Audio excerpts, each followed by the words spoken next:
नमस्कार, सुबह के 10 बजने वाले हैं। वक्त है अपना बिहार का। मैं हूं आपके साथ विभा उपाध्याय और बुलेटिन की शुरुआत इस वक्त बड़ी खबर के साथ। खबर समस्तीपुर से आ रही है, जहां दलसिंह सराय के NH 28 पर बड़ा हादसा हुआ है। हादसे में 50 लोग जख्मी हो गए। बेगूसराय से दाह संस्कार कर ये सभी लोग वापस लौट रहे थे, जिस दौरान सड़क हादसे का शिकार हुए हैं।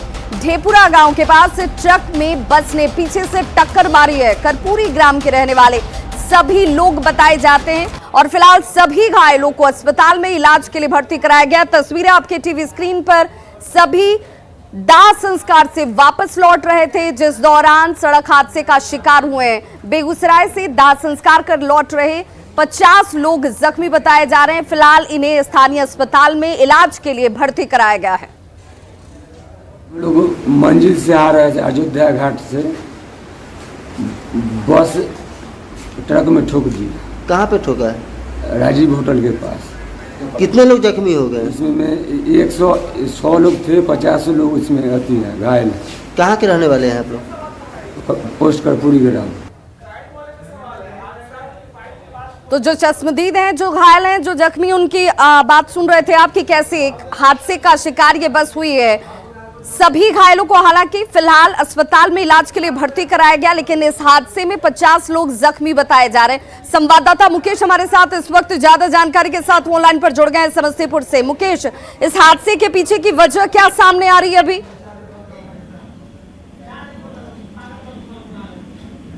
मुकेश, आज तक हमारी आवाज पहुंच पा रही है?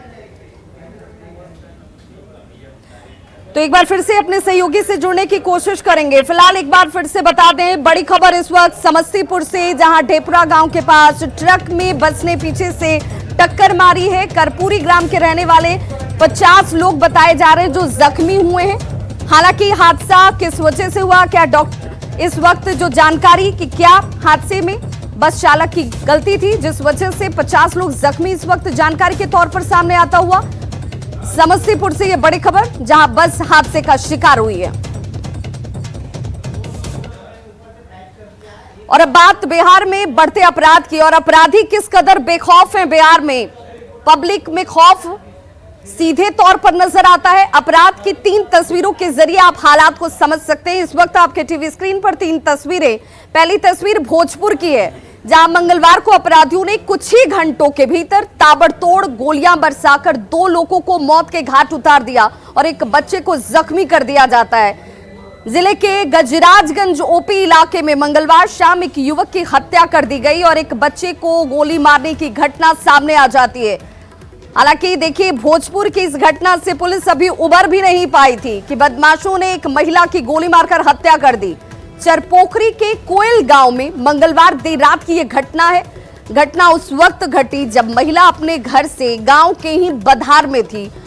वहीं दूसरी तस्वीर आपके टीवी स्क्रीन पर दानापुर की है, जहां हथियारों से लैस 5 अपराधियों ने फुलवारी शरीफ में 25 से 30 लाख के सोने की लूट की घटना को अंजाम दिया और बदमाशों ने दुकानदार को गोली मारकर घायल कर दिया। वहीं तीसरी तस्वीर दरभंगा की, जहां एक मोबाइल शोरूम को अपराधी अपना निशाना बनाते हैं, तब यहां हमला किया जाता है, जमकर पत्थरबाजी की जाती है, जिसकी तस्वीरें भी कैमरे में कैद हो गई। और देखिए, अपराध की लगातार घटती घटनाओं पर कई गंभीर सवाल खुद ब खुद खड़े उठते हैं। सवाल ये कि बिहार में क्यों नहीं अपराध पर लगाम लग पा रही है, क्यों नहीं अपराध थम पा रहा है। और ये बड़ा सवाल इसलिए क्योंकि लगातार एक के बाद एक घटनाएं सामने आ रही हैं। अपराध रोकने में पुलिस नाकाम क्यों है, यह भी एक गंभीर सवाल, क्योंकि अपराधी बेखौफ नजर आते हैं। और क्या पुलिस का इकबाल खत्म हो चुका है, जिस वजह से घटनाओं को अपराधी दिन दहाड़े और शरेशाम अंजाम देकर फरार हो जाते हैं। वहीं दूसरी बड़ी खबर पूर्णिया से, जहां पर पूर्णिया पुलिस ने सेक्स रैकेट का खुलासा करते हुए देह व्यापार में फंसी लड़की को बरामद कर लिया है। पुलिस ने कार्रवाई के दौरान अवैध सेक्स रैकेट का संचालन करने वाली तमन्ना नाम की एक महिला को गिरफ्तार किया है। घटना रोटा थाना क्षेत्र की बताई जा रही है। पुलिस ने गुप्त सूचना के आधार पर हालांकि कार्रवाई करते हुए इस सेक्स रैकेट का खुलासा किया। अड्डे पर छापा मारा गया। वहीं देह व्यापार में फंसी लड़की को मुक्त भी कराया गया है। पीड़ित लड़की पश्चिम बंगाल की रहने वाली बताई जा रही है। सूचना मिली थी कि एक लेडीज़ को यहाँ पे रखा गया और उससे कुछ अवैध धंधा करवाया जा रहा है। उसी सूचना के सत्यापन के लिए हम लोग सब मिलकर गए थे, तो एक लेडीज रिकवर हुई है और उसके साथ एक को और लाया गया है। पूछताछ की जा रही है, आगे की कार्रवाई की जाएगी। छापेमारी में सर कितने लोग पकड़े गए? 2, एक पकड़े गए और एक महिला को मुक्त कराया गया है। आरजेडी के प्रदेश अध्यक्ष जगदानंद सिंह के छोटे बेटे इंजीनियर अजीत सिंह ने जेडीयू में शामिल होकर न सिर्फ आरजेडी को एक बड़ा झटका दिया है, बल्कि आरजेडी पर कई गंभीर आरोप भी उनकी तरफ से लगाए गए। उन्होंने यहां तक कह दिया कि आरजेडी नए कार्यकर्ताओं की कब्रगाह बन गई है। अजीत सिंह ने जेडीयू और सीएम नीतीश कुमार की जमकर तारीफ भी की और इसी बहाने जेडीयू और बीजेपी को आरजेडी पर हमला करने का मौका मिल गया।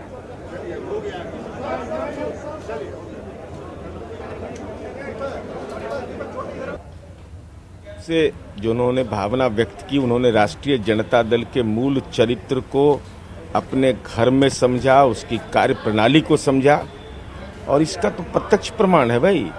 अभी विधान परिषद के द्विवार्षिक चुनाव में जिस तरीके से उम्मीदवार का चयन किया, वही व्यक्ति विशेष का कार्यकर्ता हो सकता है, लेकिन पार्टी के कार्यकर्ता को तो अधिकतर जगहों पर तवज्जो नहीं दिया गया। उन्होंने जो बात कही है ये दिखने में भी मिलता है। परिवारवाद से बाहर राजद नहीं निकल सकती है। राजद कार्यकर्ताओं का कब्रगाह है, वो परिवारवाद की पार्टी है। आदरणीय लालू प्रसाद यादव जी, आदरणीय तेजस्वी यादव जी, आदरणीय राबड़ी देवी जी, आदरणीय मीसा भारती जी, तेज प्रताप जी, अब उनकी बहुरानी जी और उसके बाद उनके बाल पोते होते, तो ये पूरी पारिवारिक पार्टी है। राष्ट्रीय जनता दल के बारे में जो लोग कह रहे हैं कि कार्यकर्ताओं का कब्रगाह है, जेडीयू श्री अजीत सिंह जी से ये बात बुलवा रही है। इसका कोई फायदा जेडीयू को नहीं होगा। पहले जेडीयू में जो नेता गए हैं उनका क्या हश्र हुआ है वो जान लेना चाहिए।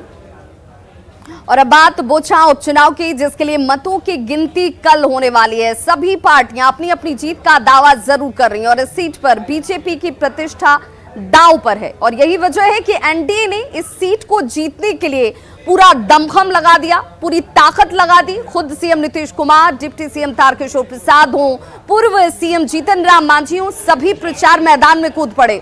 केंद्रीय मंत्री गिरिराज सिंह वोटरों को गोलबंद करते हुए नजर आए और वहीं तेजस्वी ने भी जमकर पसीना बहाया। वोटिंग के बाद अब बात मतगणना की, क्योंकि बारी कल मतगणना की है, लेकिन उससे पहले बारी उन दावों की भी और उन दावों को सुनना जरूरी है। क्या किए गए बड़े बड़े दावे, जरा आप भी सुनिए। हम लोग पूरी तरह से आश्वस्त हैं कि एनडीए गठबंधन वहाँ जीतेगा। भाजपा प्रत्याशी हमारी बेबी कुमारी जी, सारे चीज़ों को जिस प्रकार से चला है पूरा चुनाव का अभियान, हम लोग उस पर लगातार हमारे सभी नेताओं ने उसका मॉनिटरिंग किया है और हम लोग आश्वस्त हैं कि जनता का समर्थन और सहयोग हम लोग को मिलेगा। क्योंकि लोगों का रुझान हमारे पार्टी की तरफ था, चाहे कोई भी जाति बिरादरी के लोग हो, समीकरण से हटकर और हमारे समीकरण को तरजीह और वोट देने का काम किया है और वहाँ ये धत्ता बताने का काम किया है कि बीजेपी वाले तुम महंगाई बढ़ा रहे हो, तुम शासन बढ़िया से चला नहीं रहे हो, हर आदमी अपने को असुरक्षित महसूस कर रहा है, इसलिए हम वोट राजद को दे रहे हैं। तो देखिए, कल ये मतगणना होने वाली है, लेकिन उससे पहले तमाम राजनीतिक पार्टियां जो है वो अपनी अपनी जीत का दावा जरूर कर रही हैं। बोछा के दंगल का सियासी एंगल समझना बहुत जरूरी है। बोछा विधानसभा सीट की अगर बात करें तो ये सीट एक आरक्षित सीट है। यहां महादलित समुदाय के मतदाता निर्णायक भूमिका में है। 2020 में एनडीए की ओर से वीआईपी को यहां टिकट दिया गया था। वीआईपी के मुसाफिर पासवान चुनाव में खड़े भी हुए और जीत भी हासिल की। मुसाफिर पासवान के निधन से यह सीट खाली हो गई। उपचुनाव में बीजेपी ने वीआईपी को सीट देने से इनकार कर दिया। इस बार के उपचुनाव की ये तस्वीर रही और वीआईपी ने बीजेपी के खिलाफ ही अपने कैंडिडेट को चुनावी मैदान में उतार दिया। बीजेपी के लिए अब ये बोछा सीट प्रतिष्ठा का विषय बन चुकी है। वीआईपी के लिए अस्तित्व का ये सवाल है और इसीलिए सबकी निगाहें इस बोछा उपचुनाव के रिजल्ट पर जाकर टिक गई हैं, जिसकी कल मतगणना होगी और देखना होगा कि किसके दावों पर जनता ने यहां यकीन किया है। और अब बात एक अच्छी खबर की कर लेते हैं। बिहार सरकार पटना में हर घर तक गंगा का जल पहुंचाने पर विचार कर रही है। यानी गंगा अब सिर्फ स्नान के लिए नहीं, बल्कि लोगों की प्यास भी बुझाएगी। जैसा कि हम सभी जानते हैं कि बिहार में बढ़ती गर्मी के साथ जल संकट गहरा जा रहा है और भूमिगत जल तेजी से घटता जा रहा है। ऐसे में गंगा जल को लेकर सरकार की योजना बड़ी राहत देने वाली है।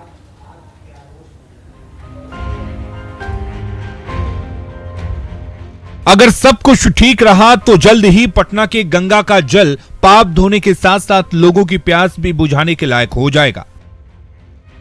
मुख्यमंत्री नीतीश कुमार चाहते हैं कि गंगा किनारे बसे पटना को इसका लाभ प्यास बुझाने के तौर पर भी मिले, जिसको लेकर उन्होंने योजना पर विचार भी शुरू कर दिया है। हम लोग पीने के पानी का इंतजाम करवावें तो अभी कुछ जगहों पर शुरू किया, उसमें अगर सफलता मिलेगी तो हम तो भाई, अब आज ऐसा मत समझिएगा, मेरे मन की इच्छा है पटना के लिए भी। अगर ऐसा होता है तो वाकई पटना के लिए गंगा जल अमृत साबित हो सकता है और जमीन के अंदर से पानी का दोहन भी कम हो जाएगा, जिससे गर्मी के दिनों में पेयजल के लिए हाहाकार की नौबत नहीं आएगी। लेकिन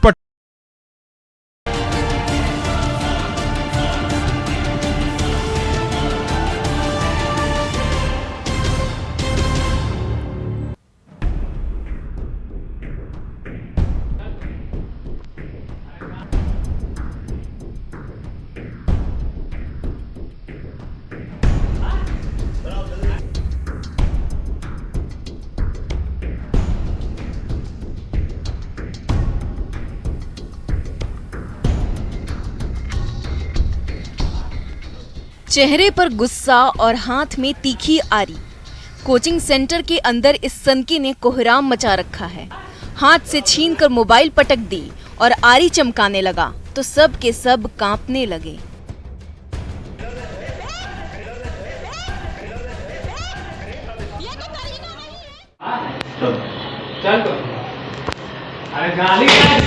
हाय हाय हाँ वीडियो बनाओ गाली देना बनाओ सब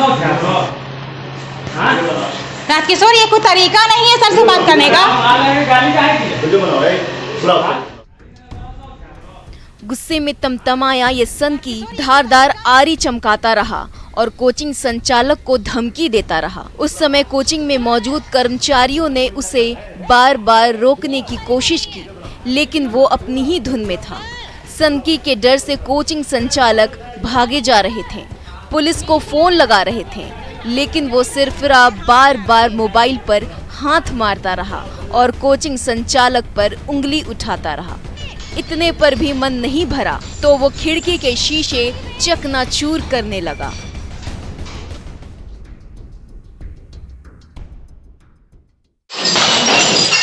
हद पागल है।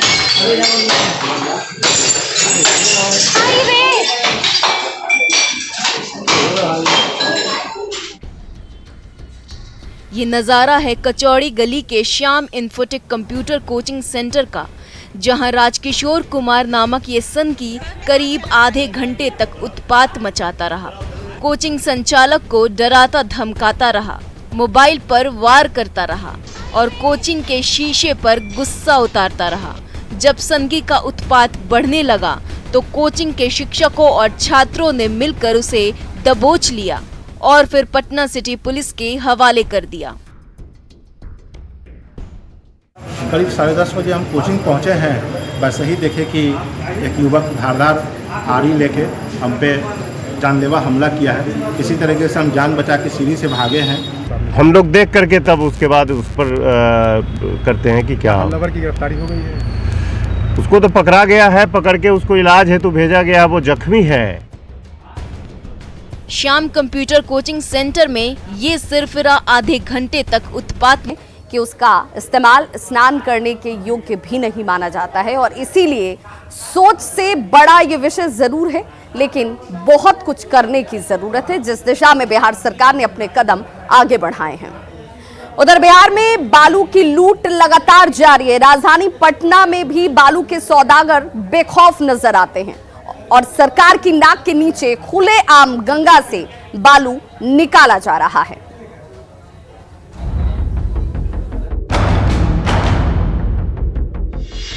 गंगा में नावों की कतार लगी है, एक के पीछे कई नावें हैं। ऐसा लग रहा है जैसे किसी फिल्म की शूटिंग हो रही हो। लेकिन ये नाव रेत के सौदागरों के हैं। गंगा पर बने पुल से जो तस्वीर दिख रही है उसमें हर नाव पर बालू लदा दिख रहा है। बालू माफिया बेखौफ होकर बालू की डकैती कर रहे हैं। ये सब कुछ हो रहा है राजधानी में, जहां मंत्री से लेकर सरकार के तमाम बड़े अधिकारी रहते हैं। कई बार हमने खबर दिखाई, हर बार दावा किया गया कि अब लगाम कस दिया जाएगा, लेकिन एक बार फिर तस्वीरें आपके सामने हैं। 2 दर्जन से अधिक बोट जो हैं बालू के अवैध खनन में लगे हुए हैं और यह हाल राजधानी पटना का है, जहां दिन रात खनन विभाग चौकसी करता है। बगल में खनन विभाग के लिए यहां पर एक चौकी भी बैठाई गई है, कंट्रोल रूम बनाया गया है, बोट भी है, अधिकारी भी आते हैं, लेकिन अधिकारियों की नजर इन बालू माफियाओं पर नहीं मिटती। तो भला ऐसे में इन बालू माफियाओं की हवस कैसे शांत होगी? ये सब कुछ दिन के उजाले में हो रहा है। नाव पर सवार लोग जिस तरह से बालू निकाल रहे हैं उससे साफ है कि किसी का डर नहीं है।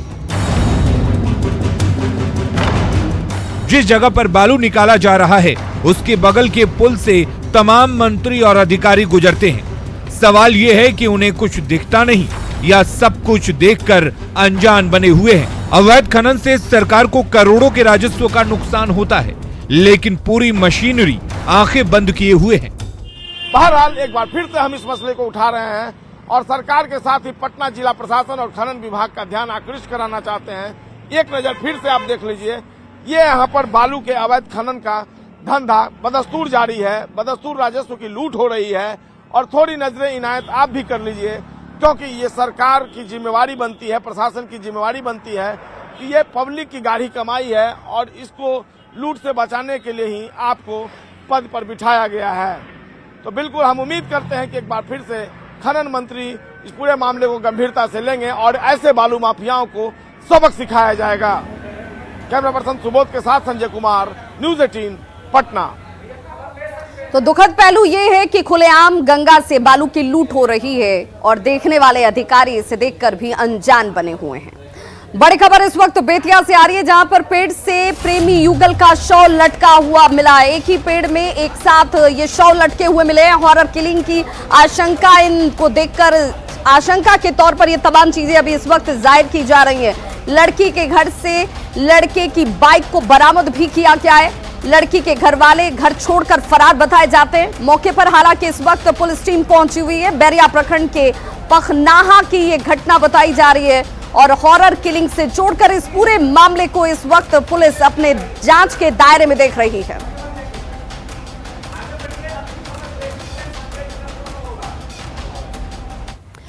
और बड़ी खबर इस वक्त बालू के अवैध खनन कर धन कुबेर बने 2 अफसरों के खिलाफ बड़ी कार्रवाई। इस वक्त पालीगंज के पूर्व सीओ राकेश कुमार और भोजपुर संदेश के थाना प्रभारी पंकज कुमार के ठिकानों पर छापेमारी की गई है। पटना से लेकर गया तक ये छापेमारी इस वक्त और आय से अधिक संपत्ति के मामले में बड़ी कार्रवाई इस वक्त होती हुई आर्थिक अपराध इकाई के एडीजे नयर हसनैन खान ने इसकी पुष्टि भी कर दी है। दोनों के खिलाफ आर्थिक अपराध इकाई ने अपने ही थाने में केस दर्ज किया हुआ है। तो ये बड़ी खबर इस वक्त, जहां पर आय से अधिक संपत्ति के मामले में बड़ी कार्रवाई की जा रही है। पटना के पालीगंज के पूर्व सीओ के ठिकानों पर छापेमारी की जा रही है। पटना से लेकर गया तक सभी जगहों पर इस वक्त ये बड़ी कार्रवाई देखी जा रही है, जिनमें तमाम ठिकानों पर कार्रवाई इस वक्त की जाती हुई। तो ईओयू की तरफ से ये आय से अधिक संपत्ति का मामला जिसमें कार्रवाई की जा रही है और संवाददाता संजय हमारे साथ इस वक्त फोन लाइन पर जुड़ चुके हैं। संजय, क्या जानकारी इस वक्त अपडेशन के तौर पर? जी देखिए, बिल्कुल विवाह लगातार जो बालू की अवैध कमाई है वो भारी पड़ रहा है जो सरकारी मुलाजिम है उनको, और एक बार फिर से आज 2 सरकारी मुलाजिमों के खिलाफ बड़ी कार्रवाई चल रही है। ये दोनों एक सर्किल ऑफिसर है जो पालीगंज पटना में पोस्टेड थे और राकेश कुमार इनका नाम बताया जा रहा है। इनके 2 ठिकानों पर गया में रामपुर गौड़िया स्थान है वहां पर, और इसके अलावा पटना के रूपसपुर जो इलाका है वहां पर इनका मकान है। इन दोनों स्थानों पर छापेमारी चल गई। इसके अलावा पंकज कुमार जो एसएसओ थे संदेश थाना के, उनके ठिकानों पर भी गया में छापेमारी चल रही है। और फिलहाल आय से अधिक संपत्ति का ये मामला है। इन दोनों अफसरों के खिलाफ आर्थिक अपराध इकाई ने अपने ही थाने में FIR लॉन्च किया था। संजय, क्या हम इस पूरे मामले को इस रूप में देखें, जैसा कि लगातार जानकारी आपकी तरफ से भी दी जा रही थी कि तकरीबन ऐसे 100 से ज्यादा अधिकारियों की लिस्टिंग की गई है जिनके आय से अधिक संपत्ति को लेकर कार्रवाई एक के बाद एक होती हुई, उसी कड़ी में इसे हम देखें? जी बिल्कुल विवाह, बिल्कुल एक लंबी फहरिस्त है और जितने भी अधिकारी रडार पर हैं इन सभी के खिलाफ कार्रवाई चल रही है। और आने वाले दिनों में जो आर्थिक अपराध इकाई के ADG हैं, उन्होंने जानकारी दी कि आने वाले दिनों में अभी कई ऐसे अफसर हैं जिनके खिलाफ आय से अधिक संपत्ति में कार्रवाई होनी तय बताई जा रही है। जी चलिए, बहुत बहुत शुक्रिया संजय इस तमाम जानकारी के लिए। तो देखिए, आय से अधिक संपत्ति के मामले में तमाम ऐसे भ्रष्ट अधिकारियों पर जिन्होंने गलत तरीके से संपत्ति का अर्जन किया है, उनके खिलाफ EOU की टीम की तरफ से एक के बाद एक ताबड़तोड़ कार्रवाई होती हुई। और देखिए, ये वो तस्वीर जिनके खिलाफ कार्रवाई अब एक के बाद एक शुरू हो चुकी है। पटना और गया, इनके दोनों ही जगहों पर जो ठिकाने हैं, चाहे वो कार्यालय हो, इन सभी जगहों पर टीम की तरफ से इस वक्त छापेमारी की जा रही है। हालांकि कितनी संपत्ति का खुलासा हुआ है ये जांच पूरी होने के बाद सामने आ पाएगी, लेकिन पटना के पालीगंज के पूर्व CO हैं जिनके खिलाफ ये बड़ी कार्रवाई इस वक्त होती हुई और इनके दोनों ही जगहों पर ठिकानों पर इस वक्त EOU की टीम जो है वो पहुंची हुई है। अगली खबर जहानाबाद से, जहां पर शहर से सटे देसी शराब के कारोबार का खुलासा किया गया है। पंचमहला इलाके के नदी के किनारे पुलिस की टीम ने इन शराब के अड्डों पर छापेमारी की। कार्रवाई में बड़े पैमाने पर जावा, महुआ और दूसरे उपकरणों को नष्ट किया गया है। और रात की ये तस्वीरें जो कार्रवाई के तौर पर इस वक्त आपके टीवी स्क्रीन पर भी है, जहां पर कारोबारी की गिरफ्तारी की गई है। शराब के अड्डों को ध्वस्त किया गया। 3 LPG सिलेंडर और 2 बाइक की जब्ती यहां पर कार्रवाई के दौरान की गई है। मुख्यालय से भी आदेश था हम लोगों को, तो हम लोगों ने पूरे जिले में मैं और अनुमंडल पदाधिकारी रेड कर रहे थे। उसी दौरान हमारे LTF से सूचना प्राप्त हुई थी शाम में, तो उसके सत्यापन में हम लोग आए। ये पहले से भी एक्यूज रहा है, ये बैजू चौधरी एक्यूज रहा है। तो इसी सूचना हम लोग को मिली कि यहाँ पे उपकरण के साथ में कुछ बनाया जा रहा है, ऐसी सूचना मिल रही थी। राजधानी पटना में चोरों के हौसले इतने बुलंद हैं कि वो दिन दहाड़े फ्लैट का ताला काटकर चोरी को अंजाम दे रहे हैं। ऐसा ही एक मामला सामने आया है बहादुरपुर थाना क्षेत्र के डॉक्टर कॉलोनी से, जहां उमा हॉस्पिटल के निदेशक डॉक्टर राजीव कुमार के बंद फ्लैट पर चोरों ने चोरी को अंजाम दिया। ताला काटकर 35,000 रुपए नकद समेत 10 लाख के जेवर चुराकर यहां से चोर फरार हो जाते हैं। चोरी की यह वारदात मंगलवार की दोपहर करीब 1:30 बजे के आसपास अंजाम दी गई।